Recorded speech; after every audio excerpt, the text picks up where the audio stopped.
Hello friends, how are you all. आज वाला SSC वाला टेस्ट डिस्कस कर लेते हैं। रोज़ की तरह आज वाले टेस्ट का भी लिंक गिवन है। जिसने टेस्ट ना दिया हो वो पहले टेस्ट को अटेम्प्ट कर ले डाउनलोड करके, और फिर इस टेस्ट को डिस्कशन को देखें। ठीक है, तो टेस्ट डिस्कस करते हैं। हमारा जो टेस्ट था आज का, the test was SKSSC 1 tetra A BKAN। ठीक है, तो एक एक करके उठाते हैं, रोज की तरह सब क्वेश्चंस उठाते हैं। फर्स्ट क्वेश्चन एरर निकालना था। He was for all selling the car and buying a bicycle. He was for all selling the car and buying a bicycle. देखो, फर्स्ट पार्ट को पढ़ते हुए थोड़ा सा अजीब सा लग रहा है। ही वॉज फॉर ऑल, और कुछ पता ना पता हो, लेकिन हमें ये पता लग गया कि फर्स्ट पार्ट में एरर है, और फर्स्ट पार्ट में ही एरर है, तो इस पार्ट को करेक्ट करना है अपने को। अब फर्स्ट पार्ट के अंदर ही वॉज फॉर ऑल लगा है। ठीक है, अब मैं आपको चीज़ बताता हूँ कि फॉर ऑल नहीं होता, एक होता है ऑल फॉर। एक फ्रेज होता है ऑल फॉर। ऑल फॉर जो फ्रेज है, इसका मतलब होता है strongly in favour of something. To be strongly in favour of something, उसको बोलते हैं ऑल फॉर। अगर यहाँ पे ऑल फॉर हो तब भी सेंटेंस ओके है, या फॉर ऑल को हटाई दें, he was selling the car and buying a bicycle, तब भी ठीक है। या ऑल फॉर लगा दो, he was all for selling the car and buying a bicycle, he was strongly in favour of selling the car and buying a bicycle. ठीक है, अगला देखते हैं। अगले क्वेश्चन में choose the word which is opposite. Antonym बताना है हमें। वर्ड है हमारे पास प्रिजम्पशन। प्रिजम्पशन वर्ड जो है, इसके अंदर आप ध्यान से देखो तो प्रिज्यूम वर्ड से वर्ड बना है प्रिजम्पशन। प्रिजम्पशन वर्ड और सी जो है एजम्पशन, ये दोनों वर्ड्स सिनोनिम हैं। ठीक है, प्रिजम्पशन और एजम्पशन दोनों का मतलब होता है किसी के बारे में पहले से बिलीव कर लेना। ठीक है, प्रिजम्पशन यूज होता है कि बिलीव करना कि कोई चीज़ ट्रू है। आपके पास कोई प्रूफ नहीं है, लेकिन आप फिर भी इसको मानते हो कि ये चीज़ ट्रू है, दैट इज प्रिजम्पशन। ठीक है, तो ये होता है मानना। एजम्पशन भी होता है मानना। First word fact. फैक्ट तो सबको पता है, as a matter of fact, मतलब फैक्ट का मतलब ही होता है सच। ठीक है, प्रिजम्पशन होता है मानना, सच मानना, लेकिन ये होता है सच। पोजिट जो वर्ड है, पोजिट यूज होता है सेंस में, लाइक किसी चीज़ को कुछ सजेस्ट करना। पोजिट अपना मत देना, ओपिनियन देना, टू सजेस्ट समवन। ठीक है, टू सजेस्ट समथिंग, उसको बोलते हैं पोजिट। तो सजेस्ट तो थोड़ा सा उस सेंस में बिल्कुल ही नहीं जा रहा। कंजक्चर जो वर्ड है, कंजक्चर वर्ड का मतलब होता है टू गेस समथिंग। तो कंजक्चर वर्ड हो गया टू गेस, प्रिजम्पशन भी हो गया कहीं ना कहीं मानना। ठीक है, जम्पशन भी हो गया मानना। पोजिट होता है किसी को सजेस्ट करना। तो प्रिजम्पशन का एंटोनिम हमें चाहिए। प्रिजम्पशन होता है जो चीज़ विदाउट प्रूफ मानना, और फैक्ट तो होता ही है कि उसमें कोई प्रूफ है। तो फैक्ट जो है यही इस क्वेश्चन का आंसर है। अगला क्वेश्चन देखते हैं, फिलर है। Unchecked industrial effluents discharging. Unchecked का मतलब होता है, अब अनचेक का, अनचेक डजंट मीन कि चेक नहीं किया हुआ, वेरीफाई नहीं किया हुआ। चेक का एक मीनिंग और होता है कंट्रोल करना। अनचेक्ड यहाँ पे अनकंट्रोल्ड की सेंस में यूज हो रहा है। कह रहा है uncontrolled industrial effluents discharging. Industry से जो वेस्ट वगैरह निकलता है उसका जो डिस्चार्ज किया जाता है अनकंट्रोल्ड वे में into the rivers, has caused dash damage to the environment. इसके कारण बहुत ज़्यादा डैश डैमेज हुआ है एनवायरनमेंट को। ठीक है, हैज़ कोज्ड अनकंट्रोलेबल। अनकंट्रोलेबल, क्या इस डैमेज को हम कंट्रोल नहीं कर सकते? कंट्रोल तो कर सकते हो ना, डैमेज जो भी हुआ है ना। अभी अभी बंद कर दो सारी इंडस्ट्रीज, हो गया कंट्रोल। तो अनकंट्रोलेबल डैमेज थोड़ा सा अजीब सा लग रहा है, हालांकि पता नहीं, बाकी पहले ऑप्शंस और देख के आते हैं। डिसप्रोपोर्शनेट, एक वर्ड होता है प्रोपोर्शनेट। प्रोपोर्शनेट होता है मतलब इक्वली काइंड ऑफ। ठीक है, और डिसप्रोपोर्शनेट जो वर्ड है उसका मतलब हो गया नॉट इन प्रोपोर्शन। भाई सही जगह नहीं है, भाई किसी रिवर में तो ज़्यादा गंदगी हो गई, किसी रिवर में कम गंदगी हुई, तो ये तो गलत है। मतलब ऑथर यूँ मतलब इसका मीनिंग ये निकलता है कि भैया गंदगी होती है तो सब में बराबर होनी चाहिए। गंगा ज़्यादा गंदी होगी, यमुना कम, सॉरी यमुना ज़्यादा गंदी होगी, गंगा कम गंदी है, दोनों को बराबर गंदा करो, यानी कि गंगा को और गंदा करो, नहीं, ये थोड़ा सा सेंस नहीं देता। Has caused infinite damage. Infinite, infinite word का मतलब होता है इनफाइनाइट का मतलब होता है कि विद मतलब हैविंग नो लिमिट्स। तो इनफाइनाइट डैमेज भी नहीं, थोड़ा सा अजीब लग रहा है। इनकैलकुलेबल।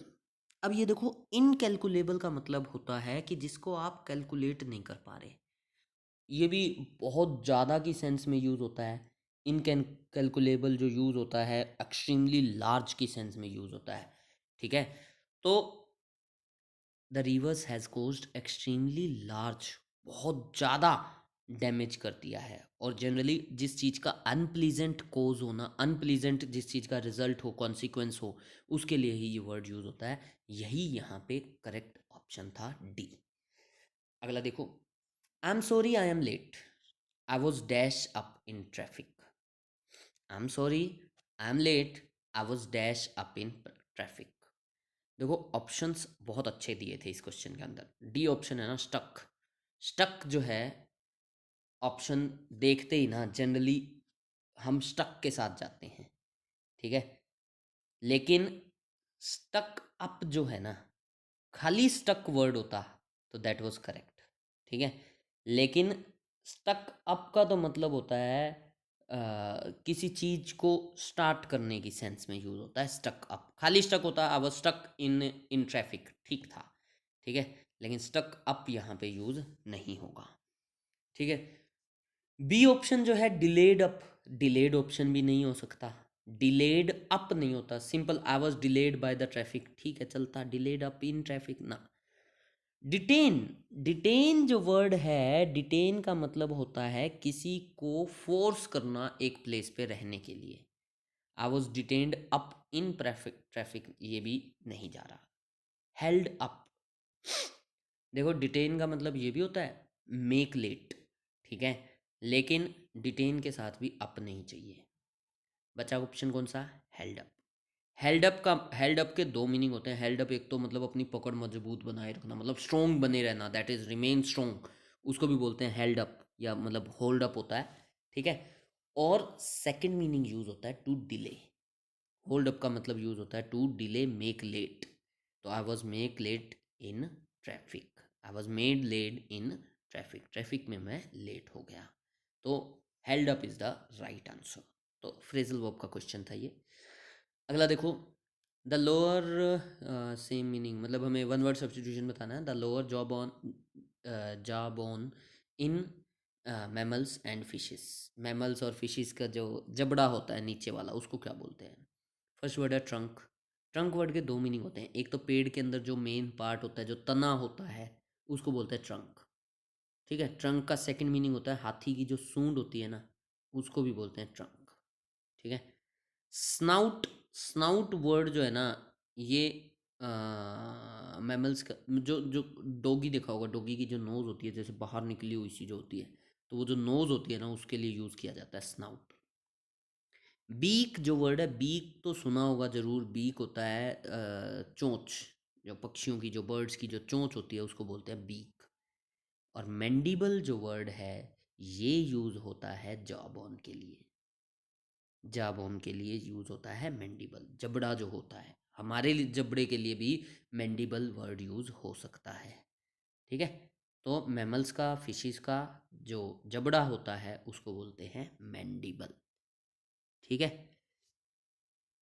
अगला देखो, अगले में तो करेक्ट स्पेलिंग बतानी थी।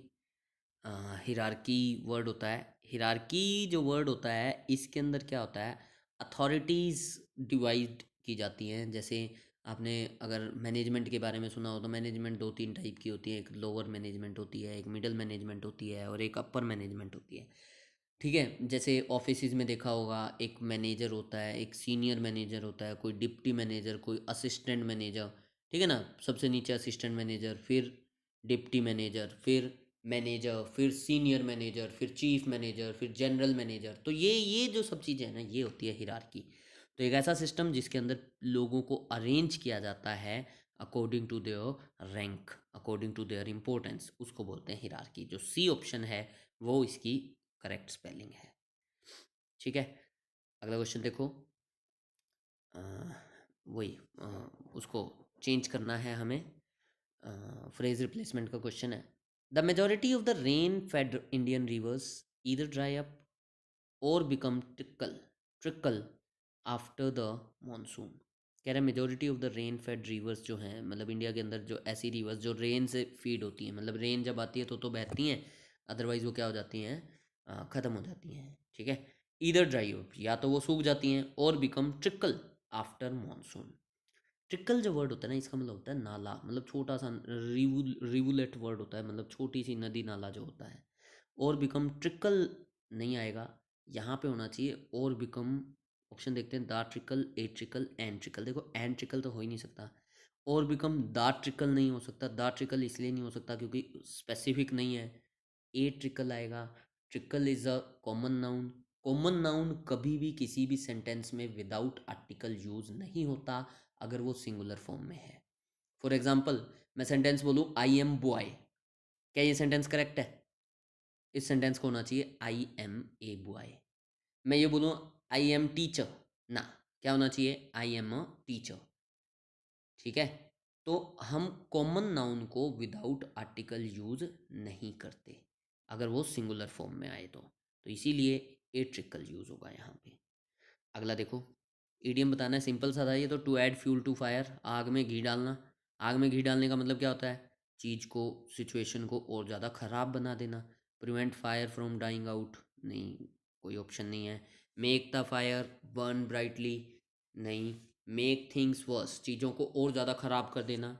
Waste fuel for no reason, नहीं। कौन सा ऑप्शन बना, सी, मेक थिंग्स वर्स, ये इसका आंसर है। अगला देखते हैं, take to heart. Take to heart Hindi में भी यही मीनिंग होता है, दिल पे लेना, किसी बात को दिल पे ले लेना। टू बी ग्रेटली अफेक्टेड, बहुत ज़्यादा प्रभावित होना, शायद, पता नहीं, बाकी ऑप्शन देखते हैं। To take something heartly, to take something heartly, to strike at the heart out of enjoyment, to suffer from great disease. जो सेकंड ऑप्शन है वो भी कहीं ना कहीं सेम ऊपर वाला जैसे ही तो हो गया, टू टेक टू हार्ट, तो to be greatly affected, first option जो है वो इसका आंसर बनेगा। अगले क्वेश्चन के अंदर हमें डेवियंस वर्ड जो है इसका सिनोनिम बताना है। डेवियंस वर्ड पता नहीं सुना हो या ना सुना हो, डेविएट वर्ड ज़रूर सुना होगा। डेविएट का मतलब होता है मतलब थोड़ा सा टॉपिक से डेविएट करते हैं, मतलब टॉपिक से हटना, नॉर्मल से एबनॉर्मल की तरफ बढ़ना, उसको बोलते हैं डेविएंस। अकॉर्डेंस, अकॉर्डिंग वर्ड सुना होगा ना, तो अकॉर्डेंस तो मतलब होता है उसी के अकॉर्डिंग। ठीक है, अकॉर्डेंस होता है ओबेइंग ए रूल, किसी रूल को फॉलो करना। कंप्लायंस जो वर्ड है ये भी वही होता है, किसी रूल को फॉलो करना। अलायंस का मतलब होता है गठबंधन, तो ये भी ऑप्शन नहीं है। एबेरेंस जो वर्ड है ये इसका आंसर है। डेवियंस का सिनोनिम होता है एबेरेंट, भी होता है एबनॉर्मल। ठीक है, तो डेवियंस और एबरेंस दोनों सिनोनिम है। अगला क्वेश्चन देखो, 11 से 15 क्वेश्चन जो हैं इसके अंदर क्लोज टेस्ट था। क्लोज टेस्ट अच्छा था, लेकिन इजीली 3 से 4 क्वेश्चन बहुत इजीली करेक्ट किए जा सकते थे। देखते हैं, the chasm dash the needs of the people who struggle dash survival. देखो, कभी भी पहले ऑप्शन से हमें पहले क्वेश्चन से हमें ऑप्शंस नहीं देखने होते, हमें पहले एक दो लाइनें एक बारी सारा पढ़ना है। The chasm dash the needs of the people who struggle dash survival. मैं जब यूं पढ़ रहा हूँ स्ट्रगल डैश सर्वाइवल, तो कहीं ना कहीं अपने आप अंदर से आवाज़ आ रही है स्ट्रगल फॉर सर्वाइवल। ऑप्शन नहीं देखा मैंने, लेकिन मेरे अंदर से वैसे फीलिंग हो रही है। The chasm dash the needs of the people who struggle dash survival, action and inaction by representatives, and lack of remedial justice has compromised representative democracy dash। कह रहा है जो चैज्म है, चैज्म का मतलब होता है दरार। नीड्स ऑफ पीपल, लोगों की ज़रूरतों में जो अपने सर्वाइवल के लिए स्ट्रगल कर रहे हैं। एक्शन और इनएक्शन बाय रिप्रेजेंटेटिव्स, जो इनएक्शन और एक्शन होता है रिप्रेजेंटेटिव्स का। And lack of remedial justice, और जो जस्टिस मिलना चाहिए उसकी जो कमी है हैज़ कॉम्प्रोमाइज रिप्रेजेंटेटिव डेमोक्रेसी, उसने डेमोक्रेसी को कॉम्प्रोमाइज़ कर दिया, मतलब बिल्कुल डेमोक्रेसी नाम की चीज़ नहीं रही है। Defections from one party to another, defection जो वर्ड होता है इसका मतलब होता है दल बदलना। तो जो डिफेक्शन करते हैं, दल बदलते हैं एक पार्टी से दूसरी पार्टी में, indicate dash of the basic obligation of representative.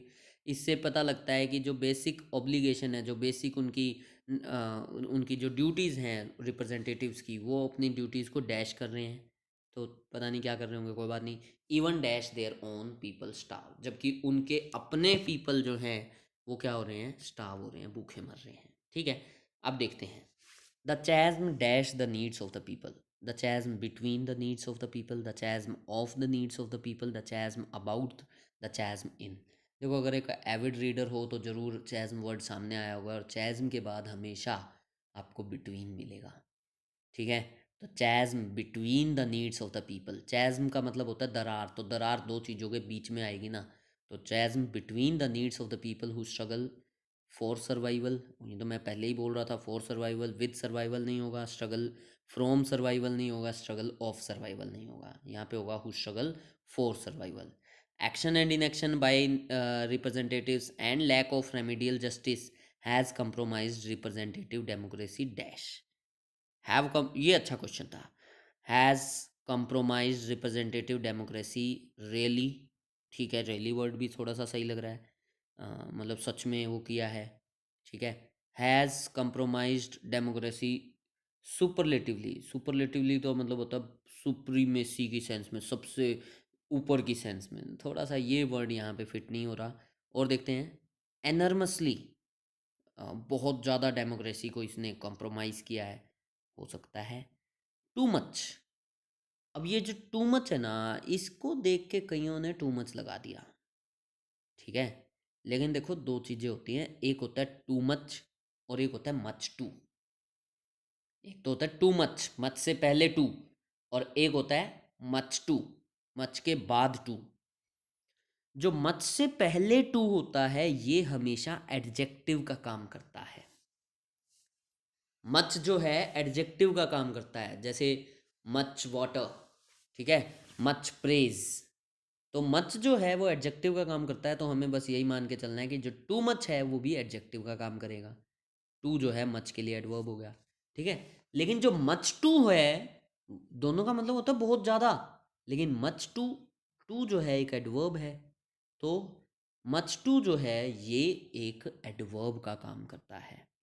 ठीक है, अब यहाँ पे हमें क्या चाहिए था, देखो कह रहा है has compromised too much. compromised एक वर्ब है, वर्ब के लिए टू मच नहीं चाहिए, हमें मच टू चाहिए था। Has compromised representative democracy much too होता तो चलता, टू मच यहाँ पे नहीं आएगा। ठीक है, सुनने में अच्छा लगेगा लेकिन ये डिफरेंस है। ठीक है, तो टू मच वाली सेंस जो है यहाँ पे, मच टू वाली जो सेंस है वो हमें दे रहा है एनर्मसली, बहुत ज़्यादा हमारी जो डेमोक्रेसी है वो कॉम्प्रोमाइज़ हुई है, यानी कि उस पर मतलब कोई काम डेमोक्रेसी वाले हो नहीं रहे, ऐसी सेंस देना चाह रहा है। तो इसका जो आंसर बन रहा है वो बन रहा है एनर्मसली। फिर कह रहा है defections from one party to another indicate dash of the basic obligation of the representative. Indicate करता है कि बेसिक ऑब्लिगेशंस को, बेसिक ड्यूटीज़ को रिप्रेजेंटेटिव जो है ना छोड़ रहे हैं। ऑप्शंस देखो, indicate renunciating of the basic obligation, indicate renunciation, renunciation का मतलब होता है छोड़ देना, त्याग देना। ठीक है, रिनंसिएट of the basic obligation, indicate the renunciation. देखो रिनंसिएटिंग और रिनंसिएट वर्ड तो आ ही नहीं सकता, वर्ब नहीं चाहिए, हमें नाउन चाहिए। रिनंसिएट से जो नाउन बनता है वो बनता है रिनंसिएशन। अब ऑप्शन बचते हैं रिनंसिएशन या द रिनंसिएशन। देखो dash of the basic obligation, यहाँ पे ऑप्शन बन रहा है डैश ऑफ, नाउन चाहिए, noun of noun. Noun of noun जो है अपने पहले जनरली द लेता है, इसीलिए यहाँ पे रिनंसिएशन की बजाय द रिनंसिएशन आएगा। दूसरी चीज, द रिनंसिएशन देखो, द जो है डिफाइंड है, हमें पता है किसकी किसकी जो है ऑब्लिगेशंस को रिनंसिएट किया जा रहा है, जो हमारे रिप्रेजेंटेटिव्स हैं उनकी, तो हमें पता है डिफाइंड है, इसीलिए the renunciation of the basic obligation of representatives even dash their own people staff. Even like their own people staff, even so, even whereas, even as. खाली वेयर एज होता ना, इवन ना होता तो where as option आ जाता, ठीक है। लेकिन इवन के साथ एज जो वर्ड है इसका मतलब ही होता है वाइल, वेयर एज, ठीक है। तो जबकि इनके अपने पीपल, तो इवन के साथ एज का पेयर यहाँ पे यूज होगा, इवन एज। देखो एसएससी के अंदर जो ना क्लोज टेस्ट आते हैं, इन क्लोज टेस्ट के अंदर मैं आपको एक चीज़ बताऊं, एसएससी जो है ना ये बहुत ज़्यादा टेस्ट करती है आपकी लैंग्वेज को, क्योंकि इनके टेस्ट के अंदर कोई भरोसा नहीं। ये क्लोज टेस्ट के अंदर क्या करते हैं, 2 लाइन उठाते हैं और सारे 4-5 क्वेश्चन उसी के अंदर डाल देते हैं, ठीक है। दूसरी चीज़, कई बारी एसएससी जो है ना ये थोड़ा सा बैंकिंग की तरफ चल रहे हैं, जैसे बैंकिंग करती है द हिंदू के आर्टिकल्स को उठा के, मतलब सॉरी बैंकिंग जो है न्यूज़पेपर्स के आर्टिकल को उठा के क्लोज टेस्ट वगैरह या क्वेश्चंस वगैरह बनाती है। ये भी वहीं तरफ, उसी तरफ बढ़ रहे हैं, लेकिन उतना अच्छे से नहीं बन पा रहे। ये बना रहे हैं क्वेश्चंस, लेकिन ऑप्शंस जो हैं उतने अच्छे नहीं बना पाते, ठीक है। क्वेश्चंस अच्छे नहीं बना पाते, ठीक है, लेकिन अब जो भी बना रहे हैं हमें तो उसी के अकॉर्डिंग चलना पड़ेगा, ठीक है। क्लोज टेस्ट इतना मुश्किल आज वाला नहीं था। आगे बढ़ते हैं, क्या लिख रहा है, वन वर्ड सब्स्टिट्यूशन है, one who sets type for books, newspapers etcetera. जो जो चीज़ों को सेट करता है, जैसे बुक्स के लिए, न्यूज़पेपर के लिए जो भी चीज़ें दी हुई हैं, और या फिर किस टाइप की बुक आनी चाहिए, किस टाइप का न्यूज़पेपर होना चाहिए, उन सब चीज़ों को जो सेट करता है उसको क्या बोलते हैं, टाइपिस्ट। देखो टाइपिस्ट तो सिंपल टाइप करता है। एडिटर जो वर्ड है ये करता है एडिटिंग, जो चेंजेस करता है टेक्स्ट के अंदर, ठीक है। और कंपोजर वर्ड जो है ये कंपोज्ड बाय, आपने सुना होगा जरूर, मूवीज के अंदर लिखा आता है म्यूजिक कंपोज्ड बाय। कंपोजर होता है जो म्यूजिक को बनाता है, और कंपोजिटर जो होता है ये होता है जो मैगजीन, बुक, न्यूज़पेपर, इन सब के लिए टाइप को सेट करता है, ठीक है। तो कंपोजिटर जो वर्ड था वो इसके लिए आंसर था। Land covered by on 3 sides, 3 तरफ से जो एरिया कवर हो उसको क्या बोलते हैं, ये तो ज़रूर सुना होगा, पेनिनसुला जो वर्ड होता है वो बोलते हैं, ठीक है। और जो बाकी वर्ड है, आइलैंड जो फर्स्ट वर्ड है ये आइसलैंड नहीं है, थोड़ा सा हम प्रोनाउंसिएशन में इसकी गलती करते हैं, this is not Iceland. Iceland तो ICE वाला होता है जो बर्फ़ वाला एरिया हो, और आइलैंड होता है जो चारों तरफ से घिरा हुआ हो पानी से। मेन लैंड तो नॉर्मल लैंड जो होता है दैट इज़ मेन लैंड। और स्ट्रेट जो वर्ड है ये यूज़ होता है कोई कोई कोई नैरो, पतला सा जो तंग एरिया हो, तंग गली वगैरह, नैरो पैसेज हो, छोटा सा पैसेज हो जिसमें से पानी निकलता हो, उसको बोलते हैं नैरो पैसेज, सॉरी स्ट्रेट, ठीक है। बे वगैरह जो वर्ड होता है, खाड़ी, वो भी इसी को स्ट्रेट को बोला जाता है, ठीक है। या स्ट्रेट वर्ड ना दूसरी सेंस में भी यूज़ होता है, जैसे किसी के फटे हाल हो, तंग हाल हो, बहुत बुरे हाल में चल रहा हो, तो उसके लिए भी यही वर्ड यूज़ होता है, स्ट्रेट। तो आंसर जो था वो था डी, पेनिनसुला। अगला क्वेश्चन देखो, this letter is to dash you with the problems faced by the society members. This letter is to acquaint you with the problems, this letter is to illustrate you with the, देखो illustrate के साथ with लगाने की जरूरत नहीं थी, illustrate का मतलब होता है explain करना, this letter is to illustrate you the problems faced by, with की जरूरत नहीं थी, ये ऑप्शन खत्म। This letter is to convince you with the, तो तुम्हें प्रॉब्लम से कन्विंस करना है, नहीं प्रॉब्लम से कन्विंस क्यों करना है, तुम्हें तो प्रॉब्लम बतानी है। डेमोन्स्ट्रेट वर्ड भी अच्छा ऑप्शन था, this letter is to demonstrate you with the, लेकिन डेमोन्स्ट्रेट के साथ भी विद की ज़रूरत नहीं थी। डेमोन्स्ट्रेट का मतलब होता है to show, to display. Demo जो वर्ड होता है, क्लासेस का जो डेमो वर्ड होता है वो इसी डेमोन्स्ट्रेट से बना है, तो ये ऑप्शन भी आंसर नहीं हो सकता। जो आंसर बनता है वो बनता है एक्वेंट यू विद। एक्वेंट के साथ विद यूज़ होता है, एक्वेंटेंस के साथ विद यूज़ होता है। एक्वेंट का मतलब होता है किसी से जान पहचान करना, तो तुम्हारी जान पहचान करवानी है, मतलब तुम्हें प्रॉब्लम्स के बारे में बताना है, ठीक है। तो फर्स्ट ऑप्शन इस क्वेश्चन का आंसर था। नेक्स्ट के अंदर हमें अपोजिट वर्ड बताना है इनक्रिमिनेट का। देखो वर्ड अपने आप में मीनिंग बता रहा है, इन क्रीम इनेट, क्राइम के अंदर लाना, एट माने करना, क्राइम माने क्राइम मतलब दोष, है ना, तो गुनाह। तो इनक्रिमिनेट, किसी को गिल्टी बनाना, किसी के ऊपर दोष लगाना, उसको बोलते हैं मेक समवन गिल्टी और इन ए क्राइम, उसको बोलते हैं इनक्रिमिनेट। अब इसका एंटोनिम बताना है, तो किसी को दोष लगाने के बजाय किसी से दोष उठाना, वो हो जाएगा एंटोनिम। टू इनकल्पेट, इनकल्पेट, देखो कल्प से वर्ड बनता है कल्प्रिट, कल्प्रिट भी होता है दोषी। इन माने अंदर, कल्प माने दोष, एट माने करना, तो किसी को दोष के अंदर करना है। इनकल्पेट इनक्रिमिनेट का सिनोनिम है, हमें एंटोनिम बताना है। टू एट्रीब्यूट, एट्रीब्यूट का तो, एट्रीब्यूट तो होता है किसी चीज़ से जोड़ना, तो इसकी सेंस भी नहीं है। एलेज, एलेज वर्ड होता है किसी पे आरोप लगाना, इसके भी नहीं। टू एक्सोनरेट, एक्सोनरेट जो वर्ड है क्लासेस के अंदर जनरली किया हुआ होगा आप सबने।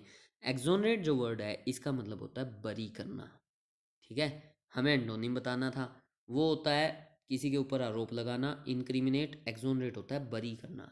यही इस क्वेश्चन का आंसर है। अगला देखते हैं।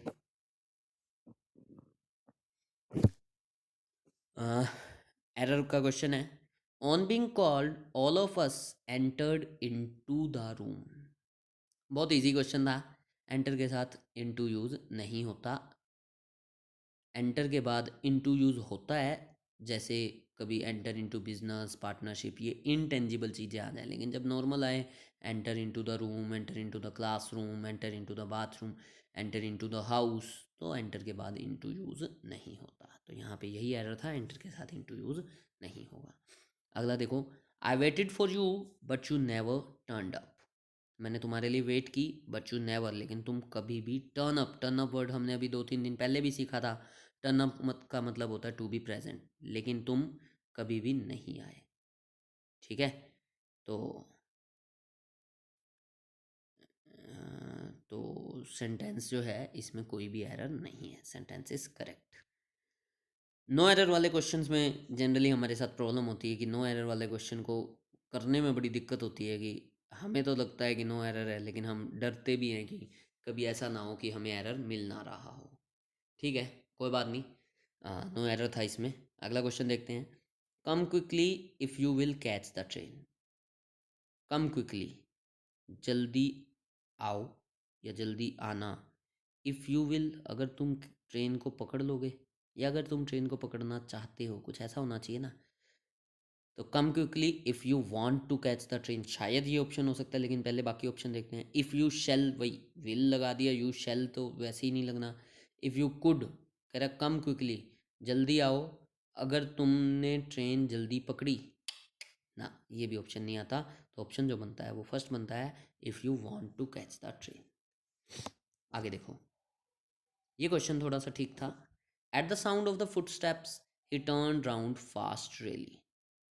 कह रहे जब उसने फुट स्टेप्स का साउंड सुना तो एकदम से मुड़ गया फास्ट रियली। फास्ट रियली, ही turn around fast really, really का तो मतलब होता है सच में, तो सच में फास्ट, पता नहीं, नहीं अच्छा नहीं लग रहा ये। ऑप्शन देखते हैं। Eight the sound of the foot steps he turn round real fast. Real fast का मतलब हो गया सच में फास्ट। रियल फास्टली, देखो एक चीज़ याद रखना, फास्टली नाम का कोई वर्ड एग्जिस्ट नहीं करता। Fast is adjective and fast is adverb. Fast he adjective है, फास्ट ही एडवर्ब है, फास्टली नाम की कोई भी चीज़ नहीं होती।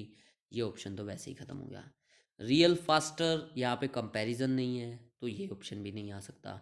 फास्ट रियली में कोई ना कोई प्रॉब्लम वैसे ही दिख रही थी, तो ऑप्शन एक ही बचता है, दैट इज़ रियल फास्ट। देखो एलिमिनेशन मेथड ऑलवेज पेज, ठीक है। इस मेथड से जनरली ना आता हुआ क्वेश्चन भी ना आप ठीक कर सकते हो, लेकिन एलिमिनेशन करना सीखना पड़ेगा, ठीक है। चलो, अगले ऑप्शन में क्या, अगले क्वेश्चन में क्या करना है, word which is opposite, opposite बताना है हमें, यानी कि एंटोनिम बताना है। ऑप्शन जो फर्स्ट क्वेश्चन है, 24th जो क्वेश्चन है वो क्वेश्चन है वैंक्विश। वैंक्विश वर्ड जो होता है इसका मतलब होता है किसी को हराना, टू डिफीट समबडी, ठीक है। इसका एंटोनिम बताना है, हो सकता है किसी से जीतना या कुछ और, पता नहीं। वेनिश, फर्स्ट ऑप्शन है वेनिश। वेनिश तो आजकल वो आता है ना, एक मतलब लिक्विड काइंड ऑफ आता है जो कपड़ों के ऊपर से दाग को हटा देता है। वैनिश जो वर्ड है इसका मतलब ही होता है टू डिसअपियर, एकदम से ख़त्म हो जाना। ठीक है, तो ये तो थोड़ा सा नहीं लग रहा। अगला वर्ड है वार्निश। वार्निश जो वर्ड है, वार्निश वर्ड हिंदी में सुना होगा ज़रूर। वार्निश, पेंट के साथ वार्निश यूज़ करते हैं। वार्निश का मतलब ये होता है एक ऐसा liquid which is used for painting. आप जो वुड वगैरह पे जो पेंटिंग करते हैं उसको वार्निश बोलते हैं। ठीक है, पेंट करते हैं, नॉर्मल पेंटिंग के लिए कलर यूज़ होता है, दैट इज़ ऑल्सो वार्निश। ठीक है। सरेंडर वर्ड का मतलब होता है किसी के सामने झुक जाना। वैंक्विश होता है किसी को हराना, सरेंडर होता है किसी के सामने झुक जाना, हार मान लेना। एक हो गया हराना, एक हो गया हार मान लेना। शायद ये आंसर हो सकता है, लेकिन अगला और देख लेते हैं। अगला वर्ड है ट्रैम्पल। ट्रैम्पल वर्ड का मतलब होता है किसी के ऊपर ना बहुत बुरी तरीके से स्टेप रख देना, to step heavily on and crush something. ठीक है, मतलब हिंदी में वर्ड होता है ना रोंदना, उस रोंदने को इंग्लिश में बोलते हैं ट्रैम्पल। ठीक है, तो ट्रैम्पल ऑप्शन जो है वो भी आंसर नहीं हो सकता। तो सरेंडर जो है वही इसका आंसर है। वेंकिश था हारना, हराना, और सरेंडर है हार मानना। ठीक है, अगले क्वेश्चन में हमें फाइंड द सिनोनिम बताना है हमें। ठीक है, वर्ड है इंसिसिव। इंसिसिव जो वर्ड है ना, इंसाइज, इंसिसिव, साइज, CIS जो वर्ड होता है ना, इसका मतलब होता है काटना, टू कट। इंसिसिव जो वर्ड है इसका मतलब भी होता है मतलब किसी किसी आइडिया को, किसी चीज़ को बड़े बड़े डायरेक्ट और क्लियर वे में, बिल्कुल छोटे से वे में उसको उसको समझा देना। तो direct and clear, sharp, acute, ये सब जो है इसके मीनिंग होते हैं। फर्स्ट जो वर्ड है डफी। डेफी जो वर्ड है इसका मतलब होता है strange, kind of silly, crazy, ऐसे ही मतलब सिली या क्रेजी, स्ट्रेंज, उसको बोलते हैं डफी। कंसाइज, कंसाइज वर्ड तो ज़रूर सुना होगा। कंसाइज होता है ब्रीफ, किसी को छोटा कर देना लेकिन क्लियरली एक्सप्लेन करना। शायद ये सिनोनिम हो सकता है, लेकिन पहले बाकी वर्ड्स देखते हैं। स्टोलिड जो वर्ड होता है इसका मतलब होता है showing no emotion, having no emotions, उसको बोलते हैं स्टोलिड। ठीक है, तो ये ऑप्शन भी आंसर नहीं हो सकता। और टीडियस वर्ड तो अ, मालूम ही होगा। टीडियस वर्ड जो होता है इसका मतलब होता है बोरिंग। टीडियस जॉब हो गई, टीडियस वर्क हो गया। ठीक है, तो ये हो जाता है बोरिंग। तो टीडियस जो वर्ड है ये भी इसका आंसर नहीं हो सकता। सिनोनिम बताना था इंसिसिव का, सिनोनिम बनता है कंसाइज। ठीक है, तो अगेन टेस्ट जो हैं अभी हमारे आसान चल रहे हैं, इजी टेस्ट था। टेस्ट में कोई खास बहुत ज़्यादा मुश्किल कोई चीज़ नहीं थी। ठीक है, 40+ का टारगेट आपको लेके चलना चाहिए।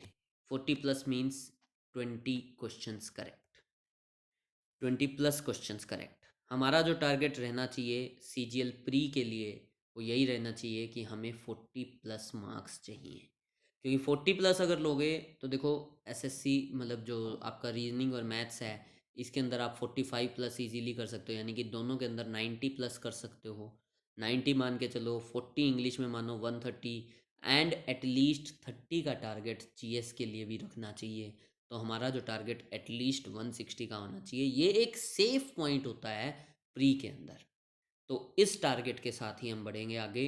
मतलब हम जो तैयारी कर रहे हैं, हमारी तैयारी कट ऑफ क्लियर करने की नहीं होनी चाहिए। देखो, कट ऑफ के अगर पॉइंट्स पे कट ऑफ क्लियर होती है तो मतलब उससे फाइनल सिलेक्शन में नहीं होता, फाइनल सिलेक्शन में रह जाते हैं। ठीक है, तो टारगेट जो है कट ऑफ से बहुत ऊपर जाना चाहिए। 132 की कट ऑफ गई है अभी 2017 के अंदर। 2016 की जो कट ऑफ थी दैट वाज 137। तो एटलीस्ट कट ऑफ से 20-25 की लीड होनी चाहिए। ठीक है, तो यानी कि 160+ का टारगेट हमें लेके चलना है। कल को मालूम नहीं, अगर कल को प्री को सिर्फ क्वालिफाइंग कर दें, जैसा भी इस बारी थोड़ा सा रूमर्स ऐसे उड़ रहे थे कि इस बारी क्वालिफाइंग करेंगे इसको, तो ठीक है, अगर करेंगे तब की तब देखेंगे, लेकिन अभी तो नहीं किया ना। तो अभी हम तो 160+ मिनिमम का टारगेट लेके चलेंगे। ठीक है, तो थोड़ा सा मेहनत करनी पड़ेगी। 40+ is not a big game for English. ठीक है, चलो आज के लिए thanks for listening. Thank you friends.